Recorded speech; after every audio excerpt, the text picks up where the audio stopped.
Donc, bonjour à ceux qui viennent de nous rejoindre. Bienvenue dans ce webinaire organisé par Ardennes Développement en partenariat avec BPI France et l'ADEME qui sont présents. Le but de ce webinaire, c'est plutôt de nous présenter en tant que réseau de l'accompagnement des entreprises. Alors, il n'y a que 3 membres sur scène, mais on est beaucoup plus nombreux derrière. Et l'idée, c'est quand même de faciliter la vie aux entreprises dans les nombreux dispositifs qui sont présents à leur disposition. Alors aujourd'hui, on ne va pas parler de tout parce que ce serait impossible, on a un délai d'1 heure. Simplement, on va se concentrer sur le plan de relance et les mesures à destination des entreprises industrielles. C'est un filtrage qu'on a choisi de manière à pas déborder sur plein de sujets, mais c'est déjà suffisamment vaste. Nos interlocuteurs vont préciser. Le principe, c'est qu'ils vont présenter chacun à leur tour comment l'ADEME et BPI France interviennent auprès des entreprises. Ils ne seront pas non plus exhaustifs parce qu'il y a énormément de sujets. Le principe, c'est que vous aurez une première vue donc, de ces missions et vous aurez loisir de contacter l'agence de développement, donc Ardennes Développement. On va vous donner toutes nos coordonnées si vous ne les avez pas déjà. Et à nous de prendre vos questions, vos problèmes, vos projets, et ensuite on mettra en action les bons partenaires derrière. On a accès direct à tout le monde et on essaiera d'optimiser vos projets et de les faciliter. Donc un contact de l'agence et puis ensuite on répartit derrière. C'est le principe. Donc en préambule, avant de donner la parole à M. Beg pour l'ADEME, qui va initier la session, juste pour rappeler qu'il y a d'autres mesures que celles qui vont être présentées maintenant dans le cadre du plan de relance, et notamment sur l'industrie du futur et la décarbonation qui rentre dans le cadre qu'on s'est fixé aujourd'hui. Il y a un guichet qui s'appelle ASP qui permet de disposer de subventions pour l'équipement industriel. Et donc, ce guichet n'est pas dans l'appel à projet direct, c'est un autre point d'entrée. Et donc, si vous avez des projets d'investissement dans ces domaines aussi, n'hésitez pas à nous en parler. Voilà, je ne vais pas être beaucoup plus long, simplement rappeler que vous avez un chat pour échanger et poser des questions. Et vraiment une colonne questions pour des questions qui vont s'adresser aux interlocuteurs. Et je donne la parole à Thierry Beg pour l'ADEME.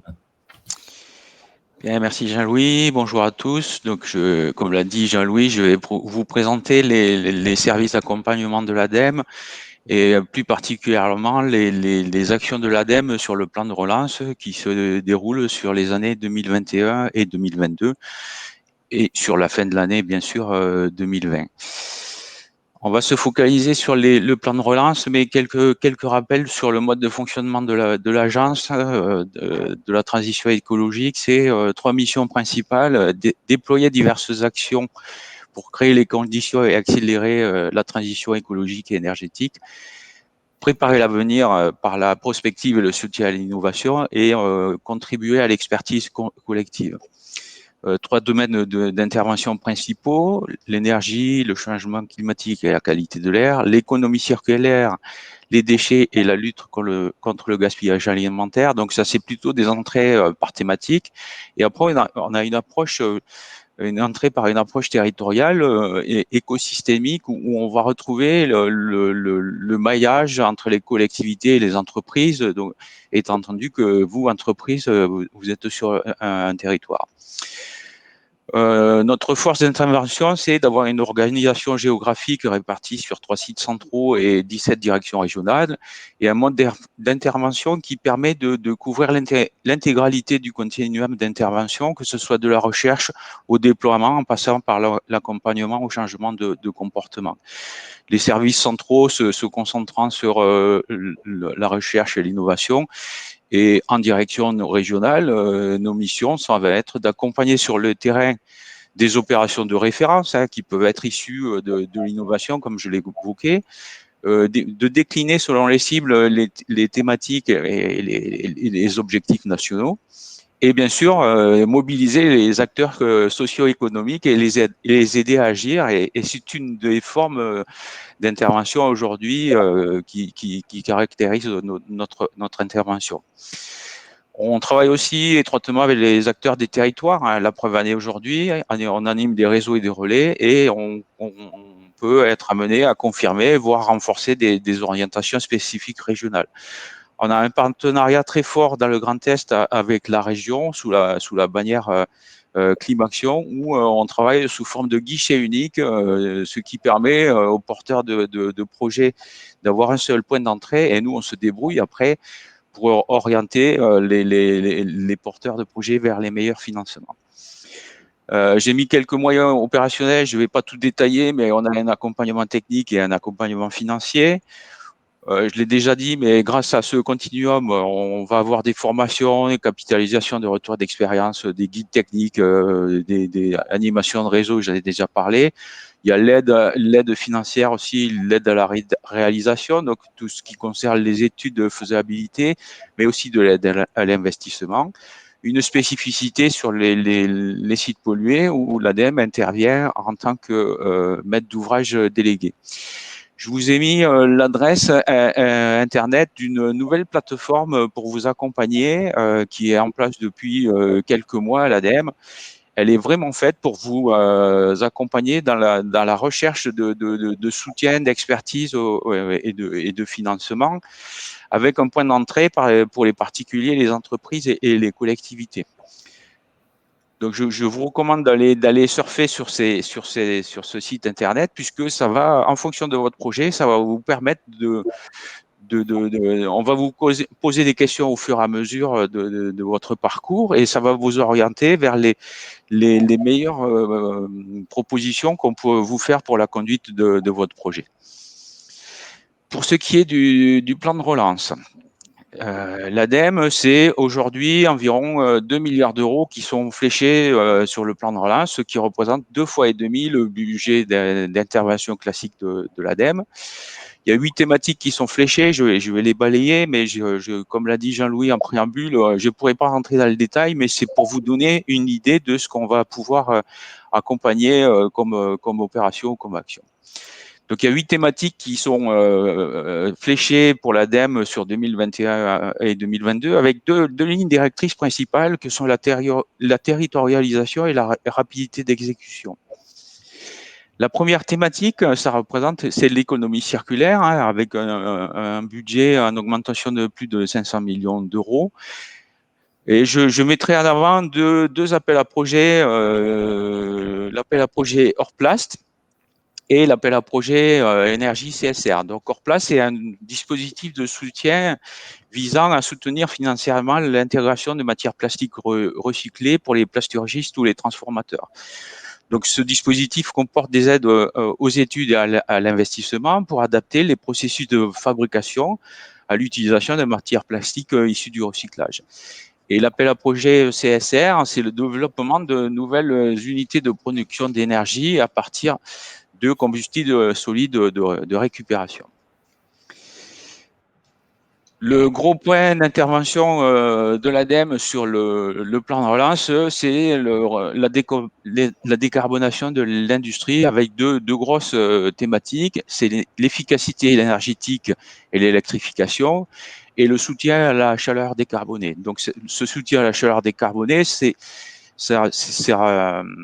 on intervient déjà hors plan de relance. C'est pas une nouveauté, on a l'habitude de travailler là-dessus. En revanche, ce qui est complètement nouveau pour l'ADEME et pour vous, industriels et entreprises, c'est l'efficacité énergétique et l'électrification. Donc, ça consiste à un soutien à l'investissement pour l'efficacité énergétique et la transformation de procédés, par exemple l'électrification, mais on peut aussi également jouer sur des adaptations d'utilité. L'objectif, c'est vraiment d'avoir des procédés qui sont beaucoup moins émetteurs de gaz à effet de serre. Et ce qui est recherché, c'est bien évidemment de substituer le fossile par d'autres énergies. Donc, il y a un premier appel à projet qui a été lancé en septembre. La fin des candidatures a été prononcée en octobre. Les lauréats ne sont pas encore nommés puisqu'on avait une inquiétude de ne pas trouver suffisamment de candidats, et on en a largement. ce qui démontre que finalement, vous, entreprise, vous êtes en attente de ce type d'accompagnement. Donc, un second appel à projet sera relancé durant le premier trimestre de 2021 pour l'efficacité énergétique, et un autre appel à projet sera publié pour l'électrification et l'adaptation des procédés. Pour ce qui est du soutien à la chaleur renouvelable, une nouveauté quand même par rapport au dispositif classique d'intervention, c'est une aide à l'investissement, mais la nouveauté, c'est l'aide au fonctionnement qui n'existait pas jusque-là. Donc, il y a un nouvel appel à projet qui sera relancé courant premier semestre. Alors, il y aura peut-être des modifications, c'est encore en discussion, parce qu'il est question de fusionner les deux appels à projet que j'ai évoqués pour l'efficacité énergétique et l'électrification.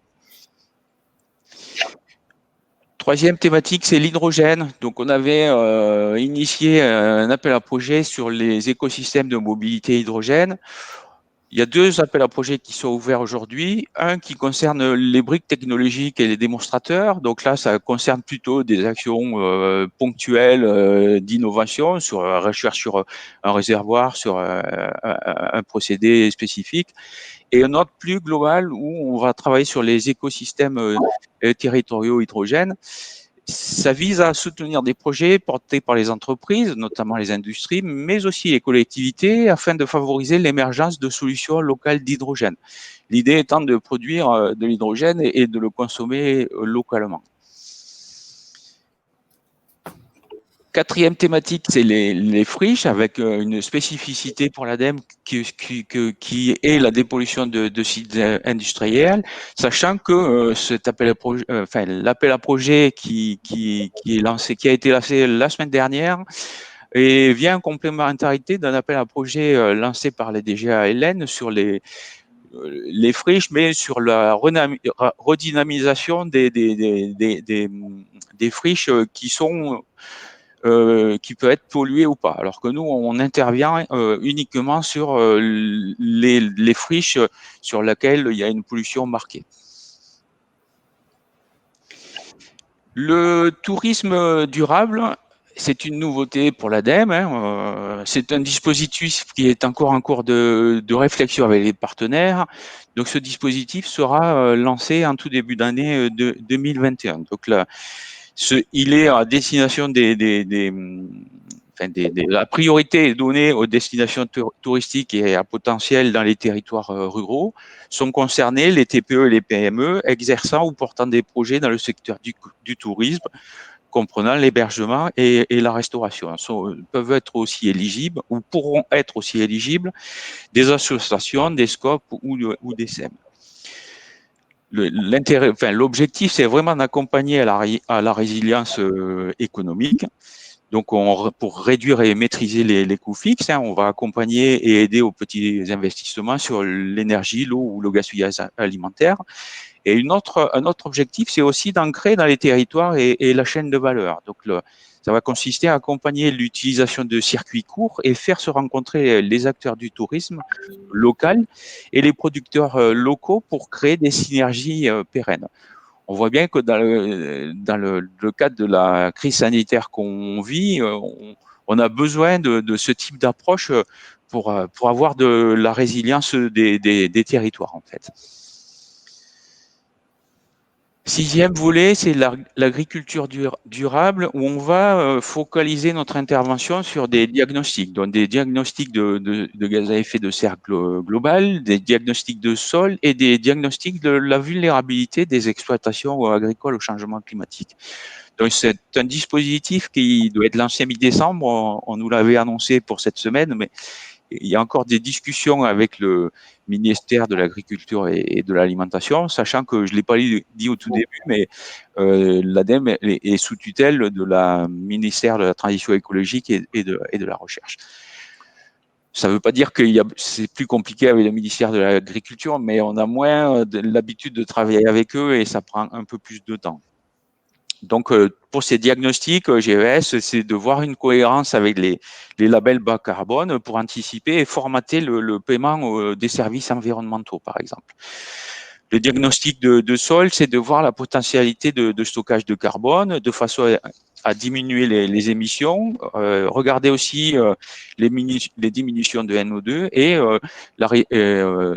avoir déjà des approches sur la résilience aux effets du changement climatique.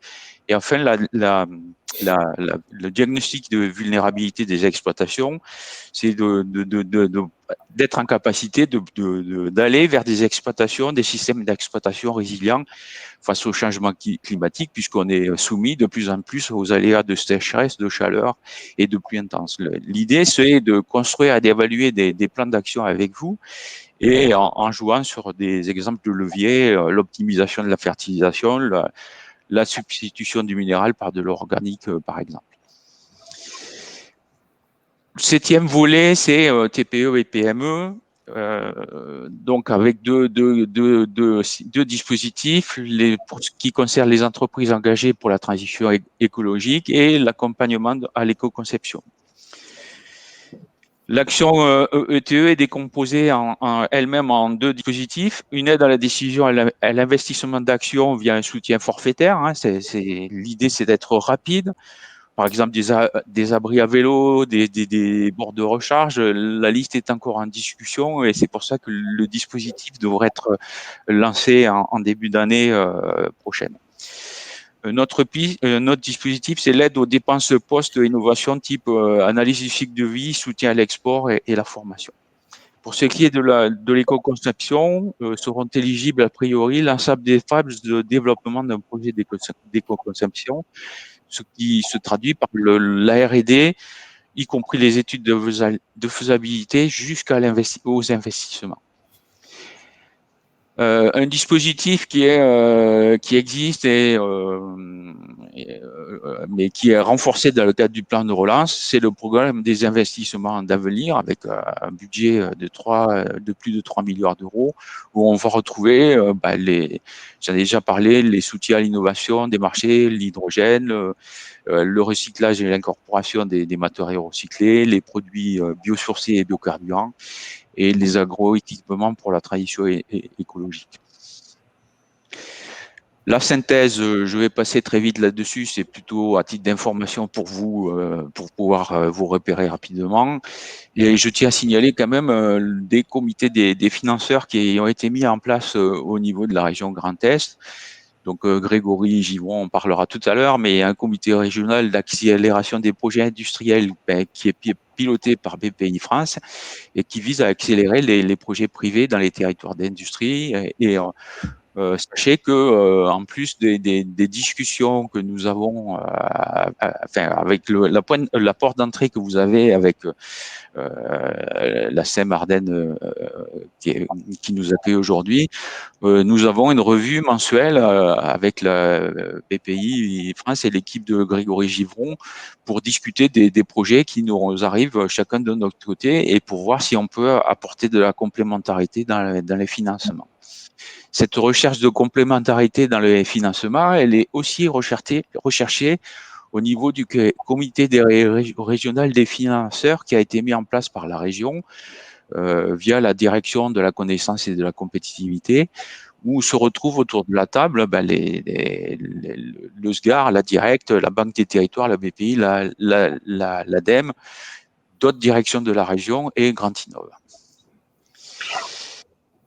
Ça, je l'ai plutôt mis à titre d'information, mais j'en parle rapidement. Sur le département des Ardennes, il y a un poste financé par l'ADEME dans son rôle d'animation. Il essaie de développer l'écologie industrielle et territoriale. Et en fait, je terminerai par votre point de contact privilégié, qui est Benoît Deveau. J'ai mis ses coordonnées ici. Il participe au webinaire. N'hésitez pas à le contacter. J'insiste beaucoup sur l'apport d'entrée par la plateforme Agir qui peut vraiment vous aider à construire votre projet. Et à la moindre difficulté ou si vous avez besoin de précision, vous avez aussi la possibilité de contacter Benoît Deveau. Voilà, j'ai terminé et j'espère que j'aurai répondu à la plupart de vos attentes. Merci beaucoup. Merci beaucoup Thierry.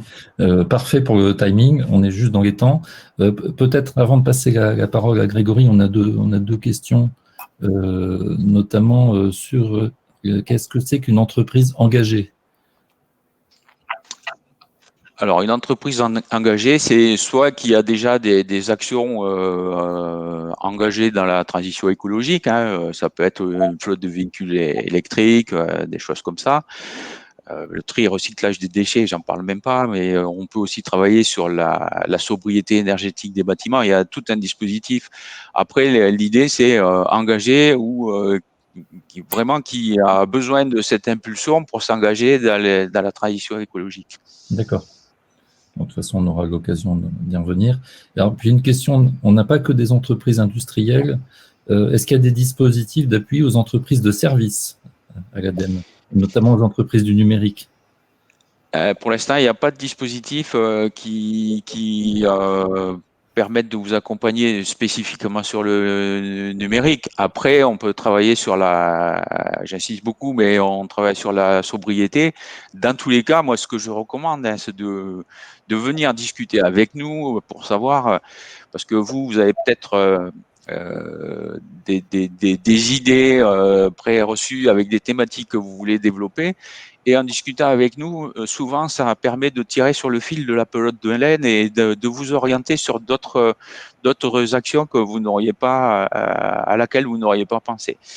Et après, ça me fait penser aussi qu'il y a Grand Innov, hein, sur la région, qui peut vous accompagner vraiment sur le sujet pour décortiquer dans un premier temps toutes les actions que vous pourriez mettre en place. Parfait, merci beaucoup. Eh bien, on va passer la parole maintenant à BPI France avec Grégory. Grégory, c'est à toi. Bonjour à tous. Merci, je me disais, est-ce que c'est moi qui dois lancer la présentation? Alors, BPI France, à l'image de Thierry, vous rappelez que BPI France… Essaye de parler dans le micro, Grégory. Oui, Banque publique d'investissement, désolé, détenue à 50% par la Caisse des dépôts et l'État. Donc, notre rôle, évidemment, est d'accompagner les entreprises, TPE, PME, grandes entreprises, sur tout leur cycle d'exploitation. Donc, ça passe par la garantie des prêts bancaires, les fonds propres, l'innovation, l'international, l'accompagnement et tout le financement des cycles d'exploitation. Une organisation aussi régionale et on va dire même plus locale, puisque effectivement, nous sommes positionnés sur les ex-régions, donc en l'occurrence moi-même, basé sur le territoire ex-Champagne-Ardenne, avec une équipe de 20 personnes dédiées sur le territoire champardonnais et donc des équipes placées ex-Lorraine et ex-Alsace. Donc moi, je vais surtout me focaliser effectivement sur la partie plan de relance, vous donner quelques éléments de contexte et puis vraiment vous dire un peu ce qu'il y a sous le capot, parce que je pense que c'est surtout ça que vous attendez aujourd'hui. Alors, les éléments de contexte, c'est vous dire que le plan de relance, il a un truc qui est assez fort, c'est qu'il est victime de son succès. D'accord? Donc, ça, c'est très important à savoir, c'est qu'on a reçu beaucoup de projets sur tous les appels à projets. Donc, voilà, il faut que vous attendiez effectivement parfois des délais de réponse, peut-être un peu longs, une notion de qualitatif et de dire que voilà, si votre projet n'est pas retenu, ça ne veut pas dire qu'il n'est pas bon. Il y a une notion de compétitivité, puisque donc, je pense que si vous avez écouté la ministre, les enveloppes le 2020 ont été toutes engagées. Donc aujourd'hui, on est en train d'avancer sur les enveloppes 2021. Donc le message que passe la ministre, c'est de dire bien évidemment continuez à déposer vos projets. Et puis, je vais rebondir sur ce qu'a dit Thierry. En fait, nous, opérateurs, effectivement, on voit beaucoup de projets, des projets qualitatifs. Et en fait, on s'engage en tant qu'opérateur, en tout cas, de trouver d'autres solutions si le cas échéant, les projets ne sont pas retenus dans l'appel à projet plan de relance. Voilà. Donc ça, c'est le message que nous, on avait passé en tout cas à la ministre à l'époque et même à la région en disant on a beaucoup de beaux projets. Et je pense qu'il est important qu'en tout cas, on trouve une réponse. Voilà. Pour pas créer trop de frustration vis-à-vis de tous les projets qui seront déposés. Voilà. Alors, notre rôle BPI France, alors, je parlerai que des appels à projets qui sont soulignés en bleu. puisque vous savez que BPI France est acteur de tout l'écosystème. Donc, au-delà du plan de relance, on a un plan climat qu'on porte d'ailleurs conjointement avec l'ADEME, sur tout ce qui est sur la transition énergétique, à travers des prêts bonifiés qui sont dédiés à cette transition énergétique. Le plan tourisme, vous imaginez bien qu'on essaye d'être au chevet et d'être au plus près de toute l'hôtellerie et de la restauration, donc à travers notamment le PGE et également des prêts qui permettent de soutenir la trésorerie de cette activité. Et puis le plan Touch, qui est plus orienté autour de tout l'événementiel, puisque l'événementiel, on va parler de boîtes de nuit, de sociétés de communication, voilà, de tout ce qui tourne autour de l'événementiel. Aujourd'hui, il n'y a plus aucun événement qui se passe, les salons, tout est annulé. Et ces entreprises sont également en train de souffrir de manière très, très forte. Et donc, nous avons un plan dédié aussi à cette activité. Et puis, bien évidemment, on a toute ton activité classique qui reste d'actualité. Et notamment, cette facilité, vous savez que l'un des points forts de BPI France, c'est de faciliter toujours l'accès au crédit. Si, on va dire, vous avez des difficultés à obtenir des prêts bancaires, à travers nos fonds de garantie qui nous permettent de pouvoir garantir de 50, 70, voire 90% les prêts bancaires. Voilà, donc ça, c'est sur tous les à côté du plan de relance. Dans le cadre du plan de relance, aujourd'hui, on s'occupe de 4 projets bien spécifiques que sont territoires d'industrie, que Thierry a effleuré. Donc ça, je vais vraiment vous le détailler et c'est celui sur lequel on a le plus d'impact parce que c'est celui qui est régional et donc qui est directement géré au niveau du Grand Est par les différents acteurs que sont BPI France, l'État et la région. Et trois autres plans qui sont le plan aéronautique, automobile et le plan de soutien au secteur critique. Alors, vous avez parfois entendu parler de résilience. Ça, ce sont des projets, des appels à projets qui sont gérés plutôt au niveau national, sur lequel voilà, on a moins la main et moins d'impact, puisque c'est décidé directement par la DG au niveau national. Et puis, je ferai un petit focus quand même sur la partie entreprises fragilisées par la crise, parce qu'on en a quand même un certain nombre qui souffrent. Et vous rappellerez un certain nombre de dispositifs qui sont à disposition des entreprises quand vous êtes dans une impasse type « j'ai pas obtenu de PGE, comment je fais ?» Alors, au-delà du fonds de solidarité, aujourd'hui, il y a des prêts participatifs qui s'appellent FDES, des prêts bonifiés qui sont gérés par l'État et par le CODEFI, qui permettent effectivement de trouver des solutions. Et puis enfin, je dirais un mot sur le plan de relance export. Donc celui-là, je l'expliciterai parce qu'il est il est très intéressant et celui-ci, il est porté avec Business France, qui vient renforcer tous les dispositifs qui existent aujourd'hui avec effectivement un certain nombre de bonifications et notamment de subventions. Voilà. Dans les acteurs, comme l'a dit Jean-Louis, effectivement, il y a un acteur qui n'est pas présent, qui s'appelle l'ASP. Donc ça, n'hésitez pas, je pense que c'est un acteur important pour tout ce qui est investissement industriel, qui est un bon relais de tous les appels à projets qui sont existants. BPI France, l'ADEME, et puis également Business France. Vous m'entendez bien, parce que je sens qu'il y a il y a du bruit. Ouais, il y a du bruit. Donc, je ne sais pas, c'est pas chez moi, mais c'est bizarre. Voilà. Alors, rentrons dans le vif du sujet. Donc, territoire d'industrie. Alors, le premier message à passer, et la question qui pourrait me poser, oui, je ne suis pas dans un territoire d'industrie, je peux déposer un projet. La réponse est oui. Voilà. Donc, bien évidemment, il y a une bonification aux entreprises qui sont implantées dans les territoires d'industrie. Donc, le plan territoire d'industrie, alors tous les plans que je vais vous présenter, il y a quelques mots-clés qui sont importants à retenir. Ces appels à projets ne financent que des investissements dans le dur, c'est-à-dire qu'on ne parle pas de R&D, on ne parle pas de trésorerie, on ne parle pas de frais de personnel comme on peut avoir sur d'autres dispositifs, c'est que de l'investissement productif. Ça ne finance, c'est de la subvention qui ne finance que de l'investissement productif. Donc, on va parler de productivité, de robotisation, de modernisation, de relocalisation. Voilà. Donc, ça, c'est pour vous donner un peu le périmètre dans lequel vos projets doivent être lancés. Ce plan de territoire d'industrie, en fait, il est, alors, à l'image de l'ADEME, nous, c'est important de le savoir, on est opérateur de BPI France, d'accord ? Les décideurs sont la région et l'État. Donc, on reçoit les projets, vous aurez la présentation, vous avez bien évidemment un site internet où vous pouvez aller déposer vos dossiers. Et donc, effectivement, le job de BPI France, c'est d'étudier, de présenter les dossiers en comité d'accélération auprès de l'État et de la région. Mais la présélection se fait vraiment par l'État et la région en amont des dossiers. Donc l'enveloppe, vous voyez, elle est de 150 millions d'euros. On a eu un premier comité d'accélération, il y en aura un deuxième d'ici fin d'année. À ce jour, on a financé une trentaine de projets, voilà, qui sont localisés de manière assez équitable sur tout le territoire du Grand Est. Voilà, donc il y a un minimum de dépenses. Voilà, vous avez une assiette de 400 000 euros. Et ce qui est important aussi au niveau du projet que vous allez présenter, il faut que ce soit vraiment des projets à court terme. Voilà. C'est des projets qui doivent se dérouler dans les 12-24 mois.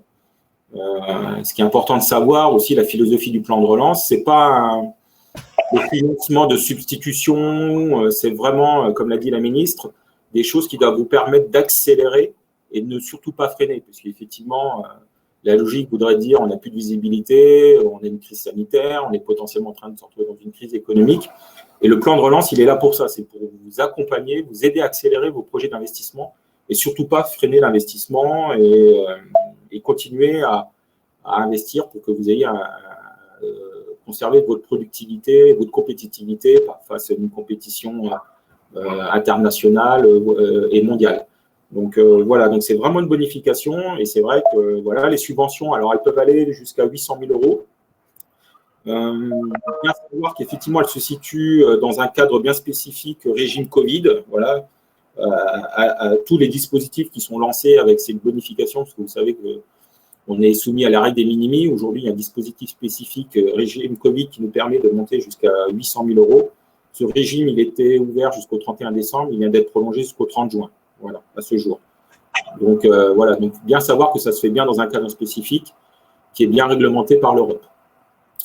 Sur les financements, ben, vous le voyez, hein, on parle d'infrastructures, on parle de foncier, on parle d'immobilier, on parle d'équipement, on parle de machines.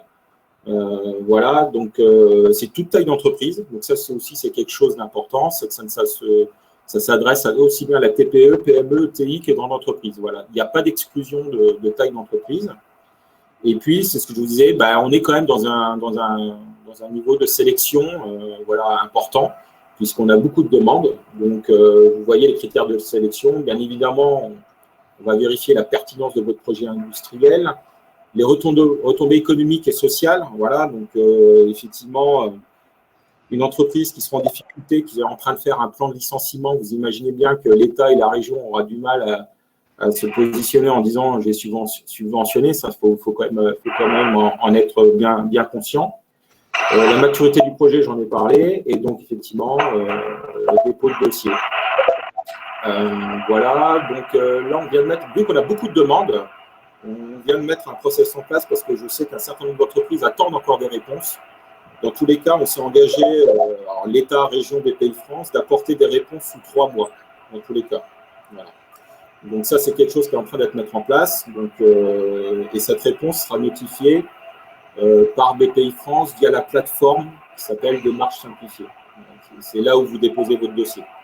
Donc voilà, l'idée, c'est vraiment qu'on apporte une réponse et le cas échéant, qu'on réoriente les projets vers d'autres dispositifs tels l'ASP ou l'ADEME ou BPI-France lors notamment de ces fameux comités financiers qu'on va porter avec la région. Donc voilà pour territoire d'industrie. Alors les contacts en local que vous pouvez avoir, bien évidemment auprès de la région et de la directe sont inscrits. Voilà, vous avez des gens auprès de la région et de l'État qui sont à votre disposition le cas échéant pour répondre à vos questions. Donc vous aurez à disposition de ces contacts. Et donc après, je passe donc au volet national. Donc là, c'est ce que je disais. Donc c'est des appels à projets vraiment filières. Là, on est vraiment sur une position filière. Donc aujourd'hui, vous avez le plan aéronautique. Donc là, qui est dédié aux entreprises de l'aéronautique. Hein, donc une enveloppe de 100 millions d'euros qui a été engagée, mais qui va être prolongée jusqu'au 30 juin. Donc là, avec aussi un appel à projets, des projets que vous pouvez déposer en ligne. On parle d'assiette minimum là de 200 K euros et pas de maximum. Et bien évidemment, ça reste dans la même veine que le territoire d'industrie. On parle de projets de diversification, de modernisation et aussi de transformation écologique dans le monde de l'aéronautique. Grégory, sur territoire d'industrie, il y a un minimum de 200 000 euros également? Non, c'est 400. Je vais revenir dessus, mais je crois que je vous ai dit, c'est 400 K euros. Le minimum? Oui. D'accord. Il y a une question dans l'assistance, c'est pour ça. Voilà, donc c'est 400K euros, sachant que pour vous donner concrètement un exemple concret de ce qui s'est passé, par exemple, il y avait de petits projets qui n'ont pas été revenus dans le territoire d'industrie, qui ont été financés en direct par la région. Voilà. Donc, quand on dit on fait de l'ingénierie financière, c'est que voilà, sur les plus petits projets, voilà, même s'ils ne rentrent pas ou s'ils sont limites par rapport au degré, enfin voilà, à l'assiette minimum, on essaye de trouver une solution. Mais effectivement, officiellement, voilà, c'est minimum 400K euros d'assiette. Sur le plan automobile, on est également sur une assiette de 200 000 euros. Donc voilà, même philosophie, on est sur de la diversification, de la modernisation de la filière. Donc on va dire c'est les pendants de territoire d'industrie. Hein, donc, sauf que voilà, ils sont vraiment dédiés aux filières aéronautiques et automobiles. Pour vous donner quelques chiffres, voilà, la ministre a annoncé hier, voilà, il y a eu 156 lauréats au niveau national sur le volet automobile, 136 sur le volet aéronautique. Et je crois qu'on a eu plus de 2000 ou 3000 demandes. Voilà. Donc, ça vous donne un petit peu l'éventail de sélection qu'il peut y avoir, hein, et en tout cas du succès de ces appels à projets. Alors, autre secteur, celui-ci, secteur critique autour de résilience, 100 millions d'euros. Alors là, les assiettes sont beaucoup plus importantes. On parle d'1 million d'euros. Et ils sont dédiés à 4 secteurs bien spécifiques que sont la santé, l'agroalimentaire, l'électronique et les intrants essentiels de l'industrie. Alors, voilà, on parle de maillons essentiels de chaînes industrielles, on parle de souveraineté, on parle de relocalisation. Voilà, et donc il faut se dire en fait de quoi comment il est apparu cet appel à projet. C'est quand on se retrouve début mars à ne pas être en capacité de fabriquer des masques, ou voilà, de ne pas avoir les intrants essentiels et devoir se fournir à l'extérieur. Et donc, il a été décidé effectivement de pousser cette capacité. On parle beaucoup de création, en tout cas sur les premiers projets. Il y a une trentaine de projets qui ont été lauréats sur résilience. Il y en a un d'ailleurs dans les Ardennes. Et dans tous les cas, il est beaucoup lié à des créations d'usines. Voilà. C'est pour ça que quand on voit des assiettes de 1 million d'euros, il y a beaucoup de projets qui ont été liés à des créations d'usines. Et on parle de souveraineté nationale. Donc, dans l'électronique, on sait bien qu'aujourd'hui, on fabrique plus grand-chose d'électronique en France. Voilà. Donc, les gens qui vont gérer, voilà, ce qui nous permettent d'être moins dépendants. Alors, je sais que autour des métaux rares, au niveau des composants, voilà, tout ça, c'est des projets qui seront regardés vraiment de très près dans cet appel à projet. Et puis, il y a un appel à projet aussi autour de la 5G, voilà, qui permettent de financer des plateformes d'expérimentation de la technologie 5G. Alors, le petit conseil que je peux vous donner sur ces appels nationaux, évidemment, c'est de faire, vu que c'est la DGE, donc voilà, si vous avez des contacts DGE auprès des sectoriels, c'est vraiment un petit plus qui peut vraiment appuyer votre projet, puisque c'est vraiment la DGE qui décide ces dossiers. Voilà. Donc, n'hésitez pas, à le cas échéant, si vous avez des contacts, à pousser vos projets auprès de la DGE. Sinon, on peut aider pour les contacts. Exactement, oui. Et Ardennes Développement, je sais, l'a fait d'ailleurs pour un projet. Donc, c'est toujours, voilà, c'est des plus. Voilà. Il faut que, voilà, vous comprenez qu'il y a beaucoup de projets et qu'effectivement, la notion de lobbying existe toujours. Voilà, donc ça, c'est très important. Après, nous, localement, voilà, on va vraiment faire en sorte de trouver des solutions à tous les projets. Vous rappelez évidemment, alors dans le cas du plan de relance, on a été aussi redoté sur la partie fonds propres, sur le souvenir automobile. Voilà. Donc sachez que voilà, il y a potentiellement, on sait, des problématiques de recapitalisation et de fonds propres. Sachant que je sais que les Ardennes est quand même un certain nombre d'entreprises qui sont dans le secteur de l'automobile.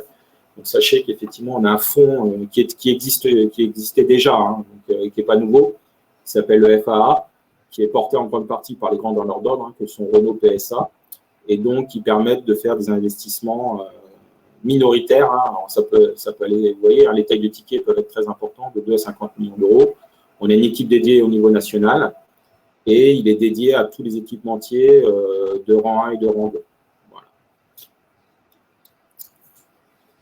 Sur le plan de relance, je passe sur. Alors, je ne sais pas s'il y a d'autres questions à ce stade. Il y a des questions, si tu veux, on peut peut-être en prendre une ou deux. Avant que je passe à l'international.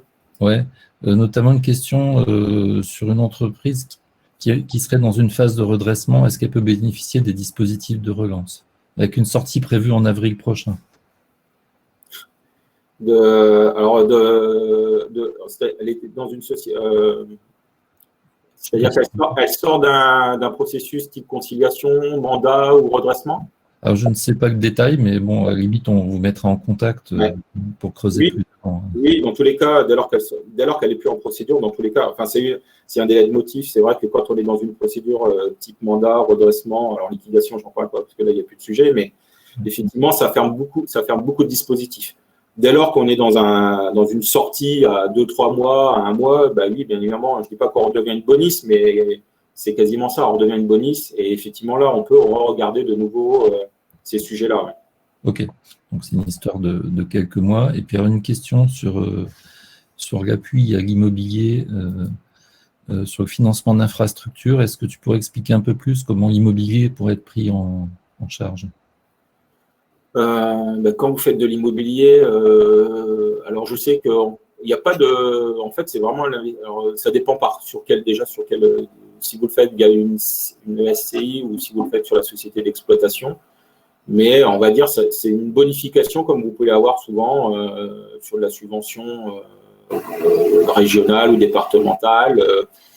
Donc, en fait, c'est à partir d'une facture. Dès lors que vous avez une facture pour financer votre investissement, vous allez pouvoir effectivement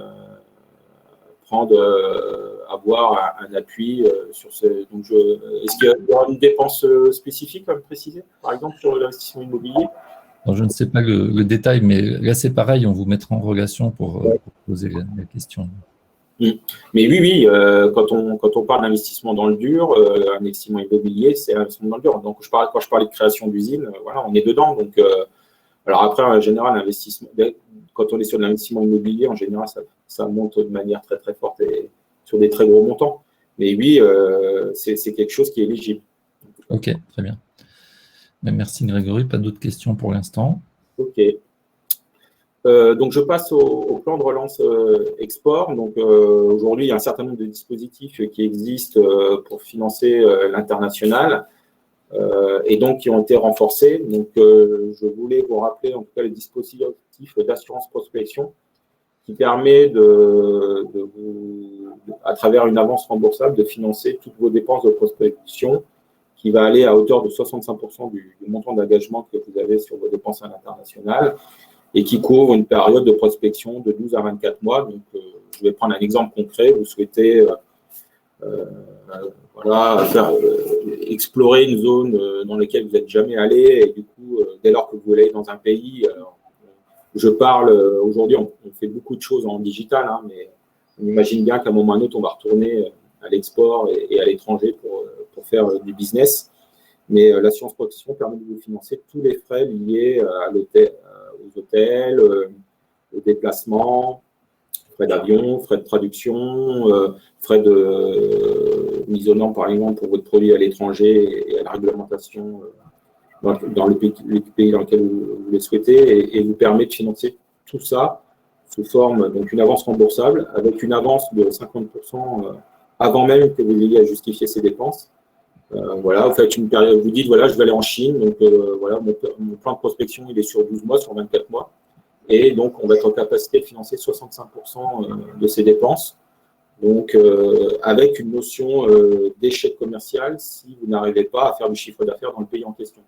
Donc ça, c'est vraiment aussi pour favoriser et donner envie aux entreprises d'aller à l'international et de pouvoir prendre le risque en étant couvert en grande partie sur le fait d'échec si vous ne générez pas de chiffre d'affaires sur le pays en question. Donc, les entreprises éligibles, bon, voilà, c'est hors négoce, il y a une notion de valeur ajoutée, c'est-à-dire que vous devez quand même fabriquer un produit en France et l'exporter. Donc, sur des entreprises voilà, qui font moins de 500 millions de chiffre d'affaires, donc ça reste quand même du coup, très ouvert et qui disposent au moins d'un bilan. Voilà. Le chèque relance export, ça c'est porté par Business France. c'est aussi un dispositif qui vous permet de financer 50% d'une action d'accompagnement au travers d'un prestataire référencé par la Team France Export, qui vous permet d'avoir une subvention de 2 000 € pour une prestation d'accompagnement individuel. Donc, imaginons voilà, une personne habilitée sur le développement qui va vous permettre d'avoir une subvention, 1 500 € à travers une prestation d'accompagnement collective et 2 500 € pour participer à un salon international. Voilà. Donc ça, c'est aussi des choses qui sont plutôt très bonifiantes et qui peuvent vraiment vous aider. Vous voyez, c'est lié à des PME ETI et bien évidemment, c'est limité à 2 actions collectives et 2 prestations nouvelles par entreprise. Et c'est ouvert jusqu'au 31 décembre 2021. Ensuite, les dispositifs VIE, donc, à la même augure que le VTE, donc à l'intérieur entreprise, vous savez qu'il y a une demande très forte et une ambition très forte de laisser une génération de jeunes sans boulot, puisqu'il y en a un certain nombre d'étudiants qui sont sortis de l'école. Et l'idée, c'est de pouvoir effectivement favoriser l'intégration de ces jeunes sortis d'école dans les entreprises. Et donc, le VIE pour l'international et le VTE pour le national sont bonifiés. Il y a une subvention qui peut aller de 5 000 € jusqu'à 8 000 € sur l'embauche de ces jeunes dans des PME ETI. Donc, VIE, vous vous rapprochez également de Business France. Sur le VTE, vous pouvez vous rapprocher ou aller sur un site internet dédié au VTE. Et en gros, voilà, c'est une bonification pour embaucher des jeunes dans la période qu'on connaît actuellement. Autre dispositif aujourd'hui, vous savez que, en tout cas, moi je constate qu'il y a beaucoup d'entreprises qui souffrent via l'assurance crédit. Donc effectivement, les assureurs crédit aujourd'hui sont très frileux. Et effectivement, dénoncent pas mal leurs contrats. Et donc on a un produit qui s'appelle CAP, qui permet de faire un relais de réassurance qui va jusqu'à 75% de l'ensemble du stock d'encours que vous pouvez avoir auprès des assureurs crédit. Donc ça, n'hésitez pas, c'est quelque chose aussi qui permet de ne pas perdre des garanties par rapport à l'assurance crédit. Et puis, donc je terminerai également, ne pas oublier qu'on fait de la garantie des cautions de préfinancement. Voilà. Elle permet de limiter le risque. Une banque vous aide pour aller à l'international. Voilà, on est en capacité de garantir la banque, en tout cas par rapport à tout ce que vous pourriez vendre à l'international et vis-à-vis d'acheteurs internationaux. Et puis le crédit export, alors ça c'est un dispositif un peu plus compliqué, mais sachez qu'effectivement à l'aube de l'Allemagne, il y a quelque chose sur lequel on essaye aussi de beaucoup progresser, c'est qu'au-delà d'aller vendre son produit, alors on est sur du bien d'équipement, c'est de dire au-delà, je vais vendre une remorque ou je vais vendre un gros équipement lourd, c'est je propose le financement à mon acheteur étranger. Voilà. Donc on a cette capacité que vous puissiez proposer à votre acheteur étranger une solution de financement. Donc voilà, sachez qu'il y a des dispositifs aussi que vous pouvez récupérer si vous voulez faire de l'étude ou de la veille de marché. La Team France Export dispose d'un dispositif qui vous permet de le faire de manière très concrète à travers un site qui vous donne en temps réel ce qui se passe dans les pays et de l'information marché. Et ça, vous pouvez aussi vous retourner vers Business France. Et je vais terminer sur la partie crise, donc à travers 2 dispositifs. Quand vous êtes dans une impasse, je n'ai pas obtenu de PGE, les banques ne veulent plus me financer, me faire de crédit, je n'ai pas forcément accès au fonds de solidarité. L'État a mis 2 dispositifs qui font le prêt participatif pour les demandes à moins de 100 000 €. On ne t'entend pas bien, Grégory. Ouais, un prêt participatif qui s'appelle le FDES et un prêt participatif bonifié au-delà de 100 000 €. Le contact, c'est le direct et en l'occurrence, pour nous, ici, c'est Jennifer Mouy, notre commissaire au redressement productif dans le Grand Est, qui permet en tout cas de trouver des solutions complémentaires pour pouvoir, quand vous êtes dans une impasse, de trouver une solution. Voilà. Donc là, il suffit directement de solliciter Jennifer Mouy ou la préfecture. Donc le Codefil qui est dans le Codefil, bien évidemment, il y a Banque de France, il y a BPI France et puis il y a l'État. Et donc, voilà, l'État a la capacité d'apporter ces prêts bonifiés. Et en fait, il est méconnu, hein, ce dispositif. Il n'est pas suffisamment utilisé. En tout cas, moi, c'est le message que j'ai des différents préfets départementaux. C'est pour ça que je vous le rappelle. C'est de dire, voilà, quand vous êtes dans une impasse, n'hésitez pas à solliciter ce dispositif. Dans tous les cas, voilà, il permet potentiellement de trouver une solution ou de compléter un plan de financement parfois. Parfois, voilà, on a eu des cas où les entreprises avaient un besoin de 400 000. Les banques étaient prêtes à mettre un bout de PGE et il manquait un bout et on est intervenu via du FDES ou ce prêt bonifié. Et donc, j'ai terminé. Merci beaucoup, Grégory. Il nous reste quelques minutes pour des questions. Alors, je vois pas de nouvelles questions dans le chat ou dans la rubrique questions. Vous pouvez encore les poser. Peut-être, j'avais une question moi, pour Thierry, puisque c'est venu d'entreprises qui ne sont pas forcément présentes, mais on a pas mal de sujets aujourd'hui sur la chaleur fatale. Évidemment, c'est une problématique environnementale. Comment on récupère la chaleur des process industriels qui est perdue, comment on l'utilise. Et quelques entreprises se posent des questions. Alors, comment l'ADEME peut intervenir là-dedans? Est-ce que, une fois que le dispositif a été choisi, vous le financez, ou est-ce que vous pouvez intervenir en amont, en conseil? Alors, on intervient en amont et c'est même préférable de nous solliciter largement en amont parce que c'est ce que j'évoquais tout à l'heure. On va aussi travailler sur la sobriété, hein. C'est une des conditions de réalisation de la récupération de la chaleur. La première chose qu'on regarde, c'est la sobriété. On vous accompagne sur la sobriété et après, et uniquement après, on regarde si on peut valoriser la chaleur. Alors idéalement, nous, on essaie de valoriser, on a pas mal d'exemples de récupération de chaleur où on injecte la chaleur valorisée dans le réseau de chaleur. C'est fait par exemple sur Charleville-Mézières où on a travaillé avec PSA pour valoriser la chaleur dans le réseau de chaleur de Charleville. D'accord. Tout à l'heure, j'évoquais la possibilité de discuter avec le contact, hein. Vous pouvez contacter Julien Tessier de la CCI, qui est un de nos relais pour vous accompagner et qui maîtrise complètement ces aspects-là. Très bien, merci. Jean-Louis, je vais apporter, parce que j'ai mes petits…